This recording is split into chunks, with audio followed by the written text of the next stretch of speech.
하나님의 말씀 보시겠습니다. 하나님의 말씀은 창세기 13장 1절부터 18절까지의 말씀입니다. 창세기 13장 1절부터 18절까지의 말씀입니다. 다 찾으신 줄 알고 제가 하나님의 말씀을 봉독합니다. 아브람이 애굽에서 그와 그의 아내와 모든 소유와 롯과 함께 네겝으로 올라가니 아브람의 가축과 은과 금이 풍부하였더라. 그가 네겝에서부터 길을 떠나 베델에 이르며 베델과 아이 사이 곧 전에 장막 쳤던 곳에 이르니 그가 처음으로 제단을 쌓은 곳이라. 그가 거기서 여호와의 이름을 불렀더라. 아브람의 일행 롯도 양과 소와 장막이 있으므로 그 땅이 그들이 동거하기에 넉넉하지 못하였으니 이는 그들이 소유가 많아서 동거할 수 없었음이라. 그러므로 아브람의 가축의 목자와 롯의 가축의 목자가 서로 다투고 또 가나안 사람과 브리스 사람도 그 땅에 거주하였는지라. 아브람이 롯에게 이르되 우리는 한 친족이라 나나 너나 내 목자나 내 목자나 너의 목자나 서로 다투게 하지 말자. 내 앞에 온 땅이 있지 아니하냐. 나를 떠나가라. 내가 좌하면 나는 우하고 내가 우하면 나는 좌하리라. 이에 롯이 눈을 들어 요단 지역을 바라본즉 소알까지 온 땅에 물이 넉넉하니 여호와께서 소돔과 고모라를 멸하시기 전이었으므로 여호와의 동산 같고 애굽 땅과 같았더라. 그러므로 롯이 요단 온 지역을 택하고 동으로 옮기니 그들이 서로 떠난지라. 아브람은 가나안 땅에 거주하였고 롯은 그 지역의 도시들에 머무르며 그 장막을 옮겨 소돔까지 이르렀더라. 소돔 사람은 여호와 앞에 악하며 큰 죄인이었더라. 롯이 아브람을 떠난 후에 여호와께서 아브람에게 이르시되 너는 눈을 들어 너 있는 곳에서 북쪽과 남쪽 그리고 동쪽과 서쪽을 바라보라. 보이는 땅을 내가 너와 내 자손에게 주리니 영원히 이르리라. 내가 내 자손의 땅에 티끌 같게 하리니 사람이 땅의 티끌을 능히 셀 수 있을진데 내 자손도 세리라. 너는 일어나 그 땅을 종과 횡으로 두루 다녀보라. 내가 그것을 내게 주리라. 이에 아브람이 장막을 옮겨 헤브론에 있는 마므레 상술의 숲풀에 이르러 거주하며 거기서 여호와를 위하여 제단을 쌓았더라. 아멘. 오늘도 말씀을 통한 주의 은혜와 평강이 저와 여러분 가운데 넘치기를 축원합니다.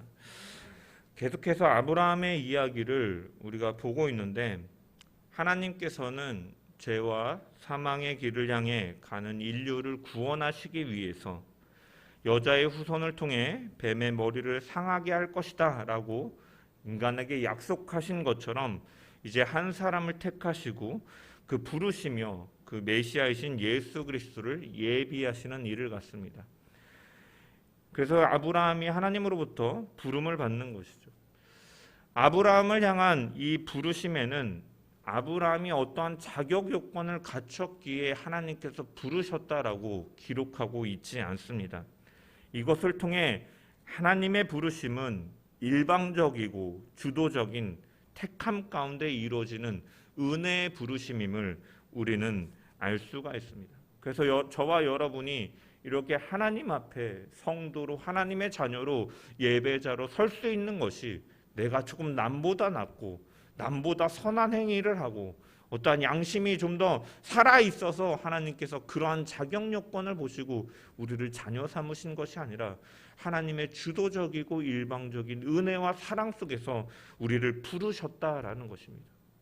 또한 이러한 부르심에는 어떤 의미가 담겨 있다고 했습니까? 거룩히 구별되어지기를 바라는, 내가 거룩하니 너희도 거룩하라 말씀하신 것과 같이 그 고향 땅, 그 우상의 섬기는 문화와 그 종교들이 가득한 곳에서 아브라함을 부르셨던 것과 같이 우리가 거룩하게 되기를 바라시는 하나님의 마음과 또한 그 부르심에는 우리가 하나님을 다른 것을 의지하는 것이 아니라 하나님만을 참되게 의지하기를 바라고 그 안에서의 안정과 평안을 누리기를 바라시는 그 하나님의 의미, 부르심의 의미, 그리고 그 하나님의 부르심에는 그 어떤 것도 하나님보다 더욱 사랑할 수 없다라는 그 하나님을 향해 바라보는 우리를 향한 그 사랑의 요구가, 기대가 담겨져 있음을 우리는 살펴보았던 것입니다.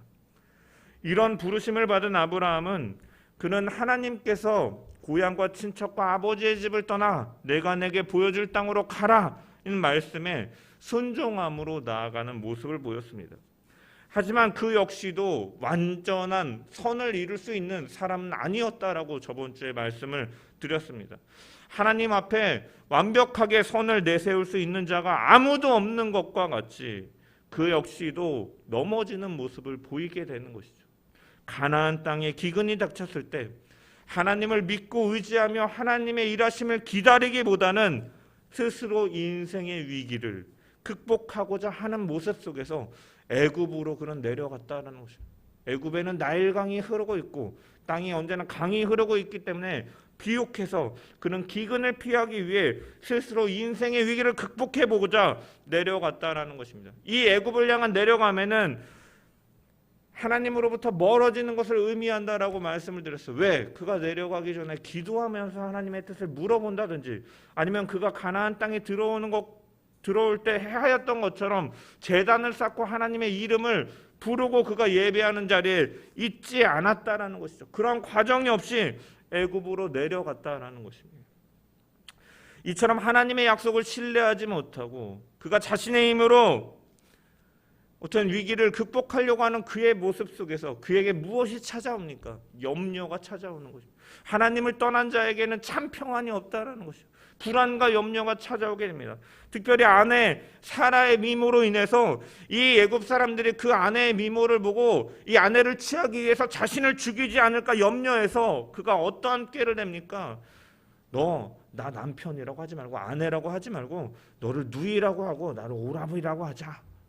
이렇게 하였다라는 것입니다. 결국 그렇지만 이 자신의 어떠한 꾀로 지혜로 이 위기를 어떻게 보면 염려, 자기에게 다가오는 두려움과 염려를 해결해 보려 하였지만 그런 행동은 사라를 통해 큰 민족을 이루게 하시겠다는 하나님의 언약을 위기에 빠뜨리는 것이고, 또한 이 애굽과 이 바로의 집에 이러한 하나님의 재앙이 임하는 것처럼 이웃에게까지도 화를 미치는 일로 그가 다가왔다는 것이죠. 그런 결과를 불러왔다라는 것입니다. 비참한 존재의 힘을 계속해서 바라볼 수밖에 없었다라는 것입니다. 자신의 힘과 자신의 판단과 자신의 지혜로 위기를 극복하려 하였지만 오히려 거짓은 늘어나고 위기는 더욱더 찾아왔다라는 것입니다. 하나님은 어떻게 하셨습니까? 긍휼이 많으시고 자신의 언약을 잊지 않고 신실하게 이루시는 하나님께서는 이러한 아브라함의 연약함 속에서도 그를 방치하고 그냥 그래 네가 나를 믿지 않느냐, 네가 나를 신뢰하지 않느냐 하면서 그냥 방치하고 유기하시는 것이 아니라 애굽 왕 바로에게 즉각적으로 개입하심을 통해 위기 속에 있던 아브라함과 자신의 그 언약을 다시 한번 바로잡으시고 모든 것을 회복하셨다라는 것입니다. 하나님은 아브라함의 불신을 은혜로 갚으심을 통해서 이 사라 때문에 애굽 왕 바로로부터 많은 재물을 오히려 더 받게 하고 애굽을 떠나게 하셨던 것입니다. 오늘 1절과 2절의 말씀을 한번 읽어보겠습니다. 시작. 아브라함이 애굽에서 그와 그의 아내와 모든 소유와 롯과 함께 내게로 올라가니 아브라함에게 가축과 은과 금이 풍부하였더라. 아멘. 여기 보면 이 아브라함에게 가축과 은과 금이 풍부하였다라고 기록되어 있습니다.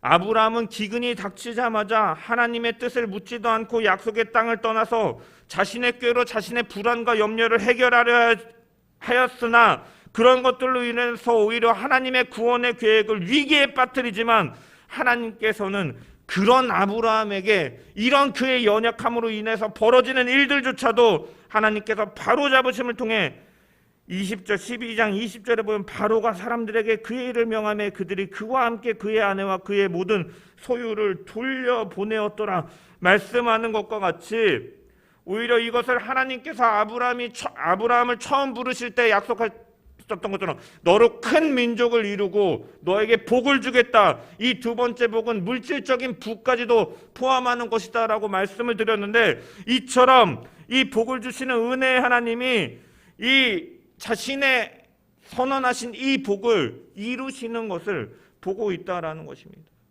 여러분, 그래서 이처럼 하나님께서는 자신의 언약을 잊지 않으시고 늘 신실하게 이루어 가시는 분이시다라는 것을 우리는 분명하게 바라볼 수가 있다라는 것이죠. 또한 한편으로 우리가 이 부분에서 생각해 보아야 될 것이 있습니다. 여러분, 이 하나님의 이러한 축복과 하나님의 인정은 별개다라는 사실이에요. 무조건 동일시시킬 수 없다라는 것이에요.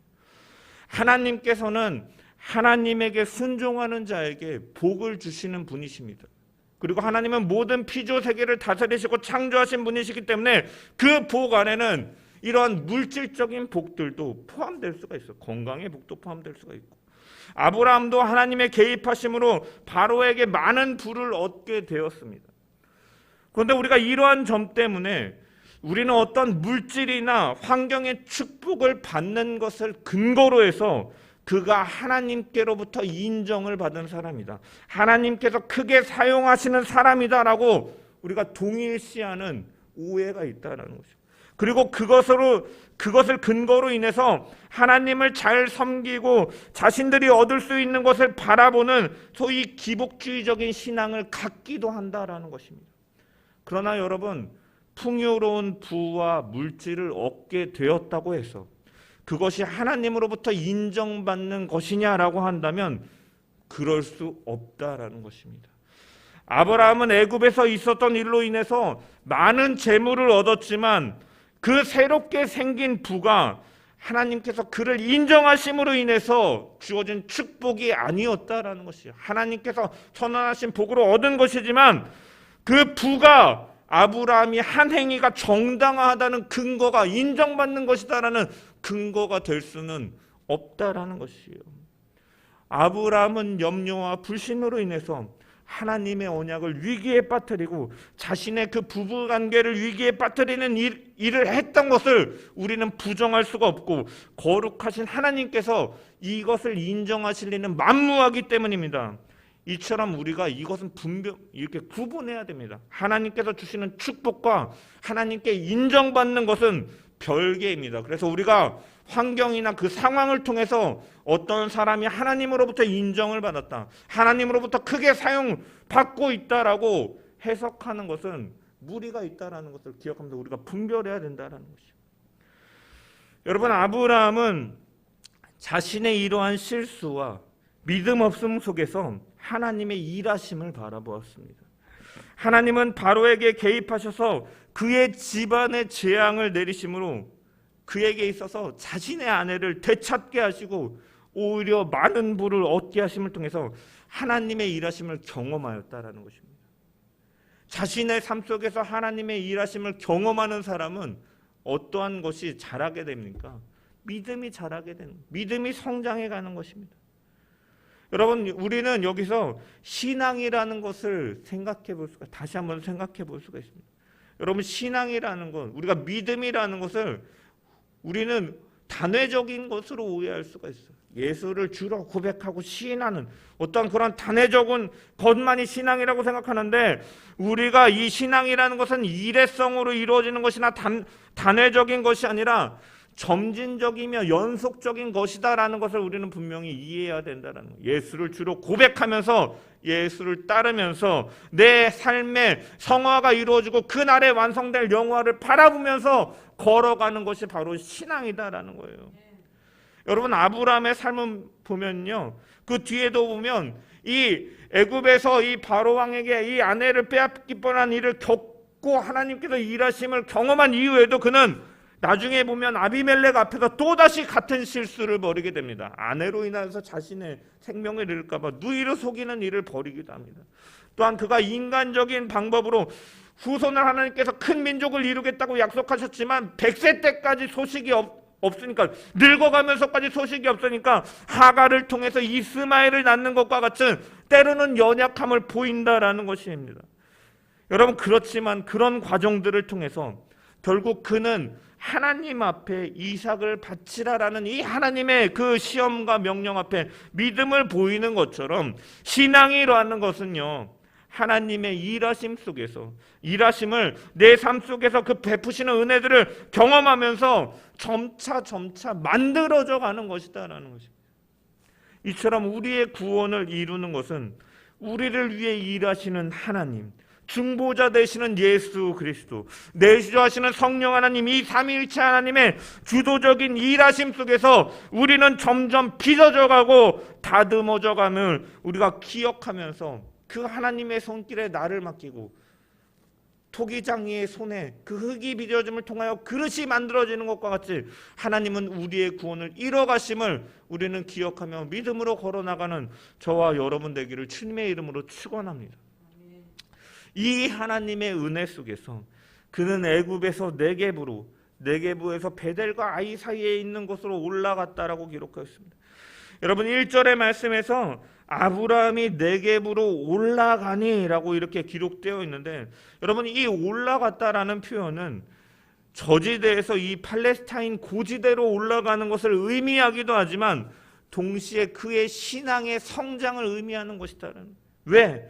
전능하신 하나님께서 당시에 어떻게 보면 절대 권력, 신의 아들, 신으로 여겨지는 그 바로에게 역사하셔서 오히려 난민과도 같았던 아브라함을 위험으로부터 구해주시고 오히려 더 큰 재산을 얻게 하시는 그런 경험을 하게 하심을 통해서 아브라함의 신앙은 성숙해져 갔기 때문인 것입니다. 그래서 아브라함의 신앙은 성숙해졌기에 3절에 보면 베델에 이르며 베델과 아이 사이에 그 전에 장막 쳤던 곳에 이르니까 그가 처음에 제단을 쌓는 곳에서 다시 그가 여호와의 이름을 불렀더라라고 기록되어 있는 것이에요. 그리고 18절에서 그 땅에서 여호와의 이름을 위하여 제단을 쌓았다라고 기록하고 있는 것입니다. 하나님의 일하심을 경험하면서 자신의 삶 속에서 자신의 연약한 가운데서도 하나님께서 신실하게 일하심을 바라본 아브라함은 믿음이 성장해 갔다라는 것입니다. 여러분 이 제사는 아브라함에게 굉장한 의미를 가지고 있었을 것입니다. 많은 주석가들은요, 이 장면, 이 아브라함의 제사는 애굽에서 있었던 죄에 대해서 진정한 회개의 고백이 있는 제사였을 것이다 라고 해석을 하는 것이죠. 더 나아가 바로왕의 무서운 손길 가운데서 구원해 주신 하나님의 능력과 약속하신 것에 대해서 분명하게 이행하시는 신실하신 하나님의 은혜를 찬양하는 예배였다라고 주석가들은 해석을 합니다. 거기서 그는 여호와의 이름을 불렀다라고 기록하고 있는 것이죠. 그 제사 가운데 무엇이 있겠습니까? 하나님, 제가 진정으로 의지할 분은 하나님밖에 없음을 고백합니다. 주님, 나는 이렇게 비천하고 연약하고 하나님을 의지하지 못하고 내 깨와 내 힘으로 위기를 극복하려 하였지만 더 무너지고 더 거짓으로 더 위기에 빠뜨리는 일들 결과를 가져왔지만 하나님은 내게 약속하신 것을 잊지 않으시고 이루어주셨음에 감사합니다라는 그 찬양의 고백, 회개와 찬양의 고백이 그의 제사 가운데 담겨 있었을 것입니다. 이러한 고백을 그는 하나님 앞에 드렸던 것입니다. 여러분 셋이 아들을 낳고 에노스라 하였으며 그때 사람들이 비로소 여호와의 이름을 불렀더라라고 창세기 5장에 기록되어 있죠. 에노스라는 이름에 죽을 수밖에 없는 자라는 의미가 담긴 것처럼 자신의 연약함 속에서 자신의 죄악됨을 바라보고 자신의 불의함을 바라보는 가운데 그 가운데 우리를 구원하시는 하나님의 그 일하심을 바라볼 때 그는 여호와 앞에 무릎을 꿇고 그의 이름을 부른 것임을 우리는 기억해야 된다는 거죠. 신앙은요, 자신의 죄인됨을 아는 것에서 시작하는 거예요. 내가 얼마나 불의하고 부패하고 얼마나 최악인지를 아는 것 가운데 그럼에도 불구하고 나를 사랑하시는 하나님의 그 사랑이 얼마나 큰가를 정말로 피부로 체험하고 경험할 때 우리는 하나님께로 나아갈 수 있는 것입니다. 여러분 우리는 아브라함과 같이 신앙생활을 하다 보면 실패를 경험할 때가 많이 있어요. 그리고 그것이 때로는 반복되기도 하네요. 바로 앞에서 또한 아비멜렉 앞에서 그가 그랬던 것처럼 하갈을 통해 이스라엘을 낳으려고 했던 것처럼 그가 반복하는 것처럼 우리는 완벽하지 못하기 때문에 우리의 그러한 실수는 때로는 반복되어진다라는 것입니다. 그때마다 우리는 절망될 수 있습니다. 좌절될 수 있습니다. 낙심될 수 있습니다. 그런데 중요한 것은 그 실패 그 다음에 우리가 어떻게 하느냐가 중요하다는 것이에요.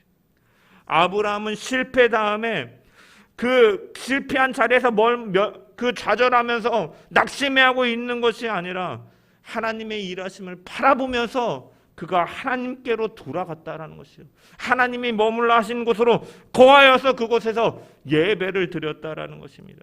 그 장소는 비록 기근이 있을 때도 있지만 하나님께서 복 주시기 위해 계획을 세워놓으신 장소로 그가 돌아갔다라는 것입니다. 이 가나안 땅은 단순히 물질적인 축복뿐만이 아니라 영적인 축복, 그리고 온 인류를 구원하기 위한 하나님의 원대한 계획과 뜻이 있는 장소였는데 인간 아브라함 눈에는 당장에 그것이 눈에 보이지는 않았지만 자신의 연약함 속에서도 일하시는 그 하나님, 살아계신 하나님을 바라보면서 그 약속과 계획을 신뢰하며 그 자리에 자신의 삶을 내놓았던 것입니다.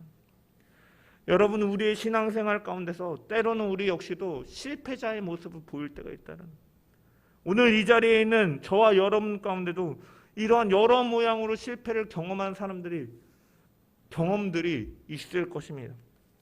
자녀 교육에 실패했다든지, 직장 생활에서 실패했다든지, 하나님에 대한 믿음에 실패하였다라고 생각하는 분들도 있을 것입니다. 그러나 우리는 실패의 자리에서 머물러서 절망하고 좌절하고만 있는 것이 아니라 그런 가운데서도 우리를 위해 일하시는 하나님의 은혜를 깨닫고 하나님의 말씀한 그 자리로 돌아가서 그 하나님의 이름을 부르며 예배하며 그 자리 가운데 머물기로 결단하는 그러한 결단이 저와 여러분 가운데 필요한 줄 믿습니다. 늘 하나님을 예배하는 자리에, 늘 하나님을 경외하는 자리에 믿음으로 있는 저와 여러분 되기를 주님의 이름으로 축원합니다. 창세기 기자는 이 아브라함의 여정에 롯이 함께하였음을 언급하고 있습니다. 여러분, 아브라함이 애굽으로 내려갈 때는 롯에 대한 언급이 전혀 없는데 여기 다시 가나안으로 올라오는 본문에 1절에 보면 롯이 등장하고 있습니다. 이것은 이제 앞으로 롯이 가나안에 올라가서 이 아브라함을 떠나가는 사건을 염두에 두고 있기 때문에 이 창세기 기자는 앞서서 이 롯을 언급하고 있는 것입니다. 그는 가나안 땅에 도착하여 시간이 지남을 통하여서 그 쌓았던 부들이 더욱더 이제 번성해 가는 것이죠. 하나님의 축복 속에서. 그리고 아브라함은 의로운 사람이었기 때문에 조카 롯에게도 아마 그가 일하는 대로 대우하여서 소와 양을 풍성하게 주었을 것입니다. 따라서 시간이 지나면서 롯도 상당한 부자가 되었음을 우리는 유추해 볼 수가 있는 거예요. 그래서 5절에 보면 아브라함의 일행 롯도 양과 소와 장막이 있으므로 라고 기록되어 있습니다. 롯도 장막이 있었다라고 성경은 묘사하는데 이 말은 이 소와 양이 많아져서 따로 일꾼을, 쉽게 말해서 사업체를 또 따로 냈다라는 의미인 것입니다. 아브라함의 가축들과 롯의 가축들이 많아지면서 그런데 문제가 생기게 되는 것이죠. 아브라함의 목자들과 이 롯의 목자들이 자주 다투게 되는 것입니다. 조금 떨어지면 될 텐데 왜 이 둘은 붙어가지고 싸우게 되었을까? 여러분, 그 힌트는 7절에 나와 있어요. 7절에 보면은 그러므로 아브라함의 가축의 목자와 롯의 가축의 목자가 서로 다투고 또 가나안 사람과 브리스 사람도 그 땅에 거주하였는지라. 그 땅에는 아직 가나안 사람과 브리스 사람들이 많아서 아브라함과 롯이 마음대로 그 땅을 사용할 수 없었음을 알 수가 있다는 거예요. 그래서 좁은 땅에서 많은 가축들과 함께 지나다 보니까 과부하가 생기게 되고 이 짐승들을 먹이기 위해 서로 경쟁하다 보니까 자주 다투게 되었다는 것이에요. 기근으로 인하여 시험을 당했던 아브라함은 이번에는 어떻게 보면 부유함으로 인해서 시험을 당하고 있는 것이죠. 여러분, 우리는 흔히 이 환경이 어렵고 어떤 물질적인 궁핍으로 오는 어려움만이 시험이다라고 생각할 수가 있는데, 그러나 오히려 여유 있는 상황 가운데서 오는 시험도 있다는 거예요. 그리고 사실 그 믿음의 시험이 때로는 더 어려울 수 있다라고 저는 생각을 합니다. 왜? 삶의 문제나 어려움이 닥치면 우리는 의지할 곳 없이 하나님 앞에 무릎을 꿇고 간절하게 부르짖게 되지만, 그러나 오히려 내가 의지할 것이 많고 삶 속에서 이러한 급박함, 간절함이 없다면 우리의 신앙은 미지근해질 가능성이 더 높기 때문에 요한계시록에 책망받았던 라오디게아 교회, 그 교회는 경제적으로 풍요롭다 그랬어요. 그러한 여유 속에서 차지도 않고 뜨겁지도 않은 그 신앙으로 인해서 주님으로부터 책망받았던 것처럼 그러한 부유함 속에서 오는 시험이 때로는 우리의 신앙을 위기로 빠뜨릴 수 있다는 것입니다. 따라서 우리는 부유할 때나 평안할 때도 우리는 늘 깨어서 하나님의 뜻을 분별하려고 하고 그분 앞에 있으려고 하는 믿음의 모습이 우리 가운데 있어야 된다는 거예요. 여러분, 이런 롯과의 갈등은 어떻게 보면 아브라함 앞에 이 하나님께서 주신 이 물질에 대한 것 앞에서 이 욕심과 더 많은 것을 가져보겠다는 욕심을 너가 포기할 수 있느냐라는 시험으로 정의해 볼 수가 있는 것입니다. 만약에 아브라함이 그러한 욕심으로 이번 사건을 대하였다면 어떠한 모습이 나타났을까요? 그는 먼저 이 선택권을 롯에게 주려고 하지 않았을 것입니다. 자신이 먼저 좋은 땅을 선점하려고 노력했을 것이요. 그리고 그런 욕심이 있었다면 롯이 바라보았던 것처럼 이 요단 지역의 소알까지 바라보니까 온 땅에 물이 넉넉하고 이 풍요로운 곳, 이 소돔과 고모라 지역을 택했을 가능성이 높습니다. 왜? 그곳은 에덴 동산이나 애굽처럼 풍요로워 보이는 땅이었기 때문입니다. 그러나 아브라함은 그렇게 하지 않았습니다. 8절에서 9절의 말씀을 보면 아브라함이 롯에게 이르되 우리는 한 친족이라 나나 너나 내 목자나 네 목자나 서로 다투게 하지 말자.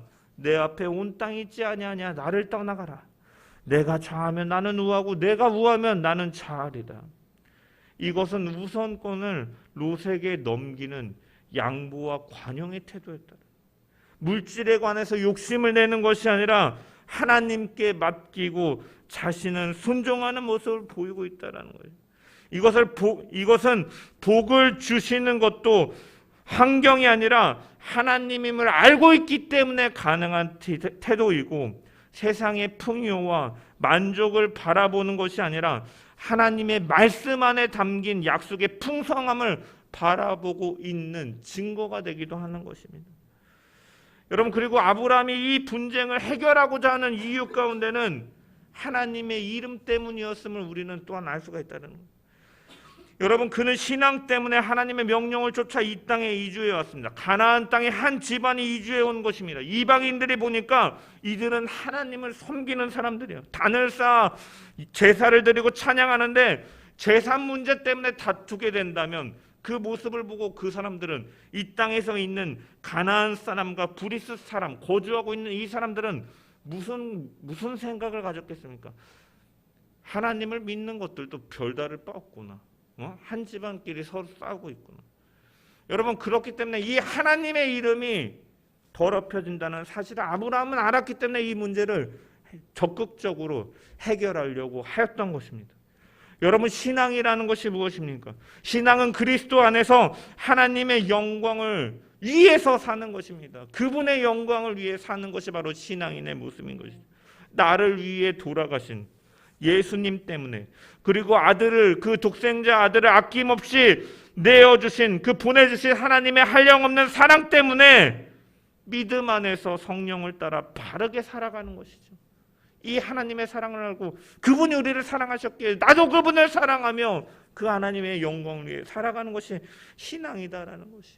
그렇기 때문에 하나님의 이름이 모독을 받고 먹칠을 당하고 그러한 것들을 당하는 것을 막기 위해서, 사람들 사이의 갈등을 피하기 위해서 내 권리, 내 주장을 때로는 버리고 양보와 희생의 자리로까지 내려갈 수 있는 것이 바로 신앙이다라는 것이.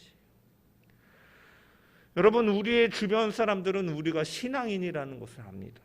주를 믿으며 산다라는 것도 압니다. 그러나 우리가 그러한 사람들 앞에서 믿지 않는 사람들과 똑같이 혹은 더하여 욕심을 따라 이기적으로 다투면서 자신의 이익만을 쫓아 살아간다면 그것은 하나님의 영광을 위해 살아가는 것이 아니다라는 거죠. 고린도전서 6장에 보면 이 바울은 이 고린도 교회 성도들에게 권면하였습니다. 교회 성도들 간에 싸우면서 억울한 일 일들이 벌어지게 되자 이들이 이 교회 안에 일을 세상 법정으로 끌고 가는 일들이 있었다라는 것이에요. 이때 바울이 뭐라고 권면하느냐? 하나님의 이름을 위하여 때로는 너희가 손해도 봐라. 6절에 보면 형제가 형제와 더불어 고발할 뿐더러 믿지 아니하는 자들 앞에서 하느냐. 너희가 피차 고발함으로 너희 가운데 이미 뚜렷한 허물이 있나니 차라리 불의를 당하는 것이 낫지 아니하며 차라리 속는 것이 낫지 아니하냐. 너희는 너희 자신의 것이 아니라 값으로 산 것이 되었으니 그런즉 너희 몸으로 하나님께 영광을 돌리라. 오늘날 한국 교회와 성도들이 정말로 깊이 묵상해야 될 말씀이다라고 생각합니다. 여러분, 아브라함은 이 분쟁을 해결하기 위해서 사용한 방법이 무엇이냐? 자신의 이익을 포기하는 것, 기득권을 포기하는 것이죠. 자신의 유익을 포기하는 것입니다. 그리고 대안을 제시합니다. 사방을 둘러보아 네가 좋은 땅을 먼저 선택해서 가라라는 거예요. 자신에게 유익된 선택을 포기하는 것입니다. 손해조차 감수할 수 있다라는 것입니다. 왜? 하나님의 영광을 위해서. 이 부분이 바로 믿음의 행위이고 아브라함의 신앙에 성장하고 있음을 보여주는 근거인 것입니다. 여러분, 또한 그는 롯과의 분리를 결단하고 있는 것이죠. 여러분, 이것은 단순히 종의 다툼으로 오는 문제만은 아니었다라는 것이요. 그는 갈대아 우르에서 가나안 땅으로 온 이방인과 같은 처지예요. 그래서 아내 사라를 제외하고 유일한 친척은 피부치는 롯밖에 없다라는 것입니다. 그래서 롯은 인간적으로 아브라함에게 어떠한 존재입니까? 마음의 위로가 되는 존재예요. 믿고 의지할 수 있는 대상이 되는 것입니다. 그런데 사실은 아브라함이 하나님의 명령 속에서 본토 친척 아버지의 집을 떠나라 했을 때 아브라함이 롯을 데리고 가나안 땅에 온 것은 사실은 아브라함이 완벽한 순종이 아니었음을 우리는 또한 알 수가 있고, 그렇지만 이제 그는 믿음이 성장해감을 통해서 하나님의 말씀에 온전히 순종해가는 모습을 우리는 볼 수 있다는 것. 그런 가운데서 그는 결단하고 있다. 왜?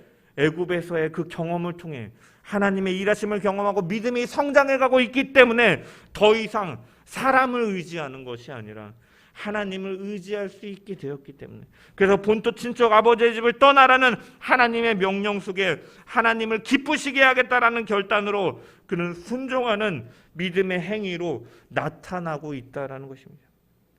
여러분, 이에 비해서 철저하게 아브라함은 하나님을 바라보고 있다라는 거예요. 이에 비해서 롯은 어떠합니까? 롯은 아브라함에게 선택권을 주자 그 기회를 놓치지 않고 요단 지역을 선택합니다. 10절에 보니까 이에 롯이 눈을 들어 요단 지역을 바라본즉 소알에서 소알까지 온 땅에 물이 넉넉하니 여호와께서 소돔과 고모라를 멸하시기 전이었으므로 여호와의 동산 같고 애굽 땅과 같았더라. 그러므로 롯이 요단 온 지역을 택하고 동으로 옮기니 그들이 서로 떠난지라. 롯이 딱 눈을 들어 바라보니까 저 땅이 너무 좋거든요. 이 목축업도 잘 될 것 같고 기름진 땅과 같습니다. 그래서 그는 뒤돌아보지 않고 바로 그 땅을 선택하고 나아가는 것입니다.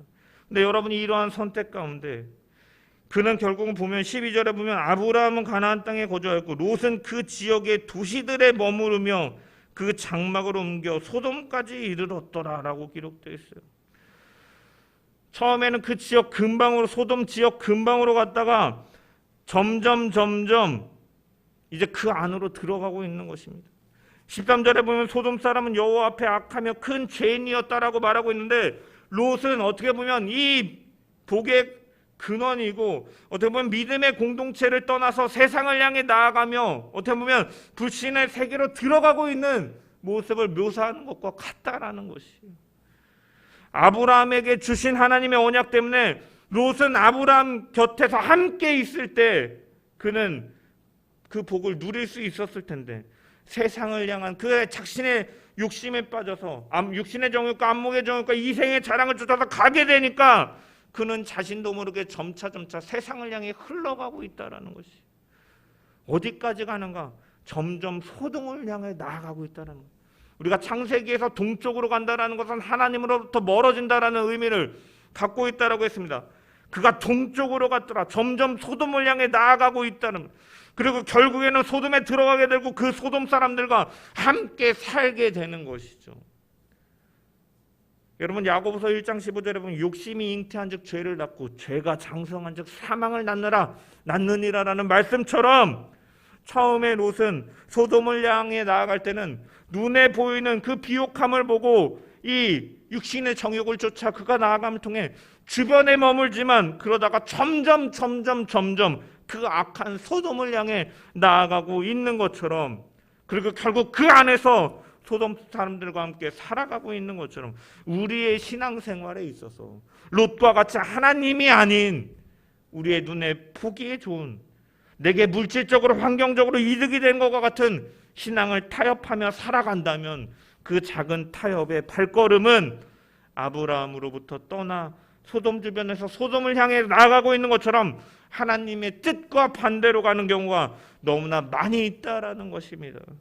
예수님께서는 마태복음 6장에 제자들에게 이렇게 말씀하십니다. 한 사람이 두 주인을 섬기지 못할 것이니 혹 이를 미워하고 저를 사랑하거나 혹 이를 중히 여기고 저를 경히 여김이라. 너희가 하나님과 재물을 겸하여 섬기지 못한, 그 무엇보다도 하나님이 아닌 다른 것을 바라보게 된다면 우리는 하나님으로부터 멀어지는 일들이 가져온다라는 것입니다.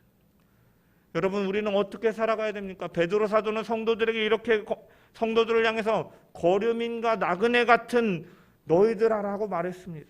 성도들은 이처럼 믿음의 여정을 가는 나그네와 같은, 거류민과 같은, 순례자와 같은, 여행자와 같은 삶이다라는 것이에요. 이것이 의미하고 있는 말은 무엇입니까? 우리가 지금 살고 있는, 눈에 보이는 이 땅에서 영원히 정착하는 것이 아니라 이동해야 함을 의미하는 것이에요. 결국 믿음으로 사는 삶은 어떠한 것이냐? 잠시 있을 이 땅에서 영원할 것처럼 사는 것이 믿음이 아니라 저 영원한 본향을 향해 그 땅을 바라보고 살아가는 믿음으로 사는 삶이 바로 신앙이다라는 거예요. 따라서 당장 눈앞에 이익 때문에 신앙을 저버려서는 안 된다라는 것입니다. 왜? 그 길이 결국은 허무의 길인 것을 우리는 성경을 통해 너무나 잘 알고 있기 때문에.